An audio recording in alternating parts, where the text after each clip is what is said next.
அனைவருக்கும் வணக்கம். இது என்னுடைய முதல் வீடியோ. நம்ம எப்போவும் உடல் நலம் பற்றி நம்ம பேசிக்கிறோம். அதாவது அந்த காலத்திலே சொல்லியிருக்காங்க, ஹெல்த் இஸ் வெல்த். உடல் நலம் இல்லைன்னா நம்ம என்ன தான் பணம் வச்சுருந்தாலும் சரி, என்ன பொருட்கள் எது இருந்தாலும் எதையுமே நம்ம அனுபவிக்க முடியாது, நம்ம ஆரோக்கியமாக இல்லைன்னா. அதனால் ஆரோக்கியம் நமக்கு ரொம்ப முக்கியமானது, நம்மளுடைய ஆரோக்கியம். ஸோ அந்த ஆரோக்கியமாக இருக்கணுங்கும் போது நம்ம ரெண்டு ஆரோக்கியமாக நம்ம சொல்லலாம். ஒன்று நம்மளுடைய உடல் நலத்தை பற்றி, இன்னொன்று மனநலம். ரெண்டுமே ஆரோக்கியமாக இருக்கும் பட்சத்தில் தான் நம்ம எதையுமே ஒரு சந்தோஷமாக நம்ம லைஃப்பை லீட் பண்ண முடியும், எதையும் நம்ம அனுபவிக்கவும் முடியும். ஸோ அந்த மாதிரி பார்க்கும்போது உணவே மருந்து அப்படிங்கிறாங்க. நாம் உண்ணும் உணவு தான் நமக்கு மருந்து மாதிரி. So we should be very cautious about what we eat. அவங்க சொல்கிறாங்க, you are what you eat.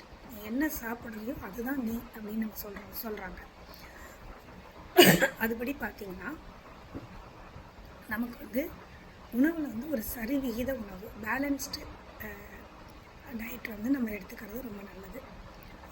அதில் நிறைய நம்ம டயட்ஸ் இருக்குது. அதாவது பிரேக்ஃபாஸ்ட் இருக்குது, லஞ்ச் இருக்குது, டின்னர் இருக்குது. ஒன்றுக்கு நம்ம என்ன எடுத்துக்கலாம் அப்படின்லாம் நம்ம பார்க்கும்போது, பிரேக்ஃபாஸ்ட்டில் ஒரு உணவை பற்றி நான் சொல்கிறேன்.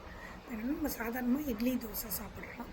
அதில் பார்த்திங்கன்னா கார்போஹைட்ரேட், அரிசி மாவுச்சத்து அதிகமாக நம்ம இருக்குது, ப்ரோட்டீன் கம்மியாக இருக்குது.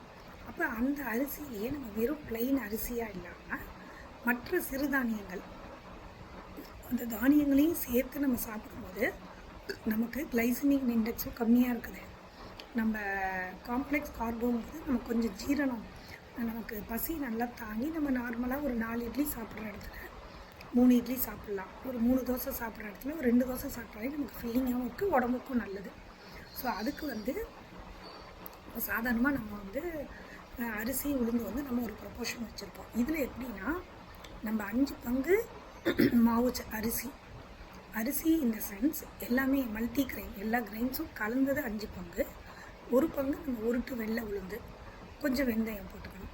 அந்த 5 பங்கு அரிசியில் எது எல்லாமே கலந்து, ஃபார் எக்ஸாம்பிள் கம்பு இருக்கலாம், கேழ்வரகு, இல்லைன்னா பாரம்பரிய அரிசி வகைகள், கருப்பு கவுனி, மாப்பிள்ளை சம்பா, ரத்தசாலி, நிறைய அரிசிகள் இருக்குது.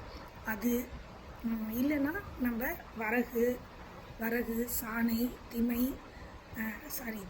சாமை, வரகு,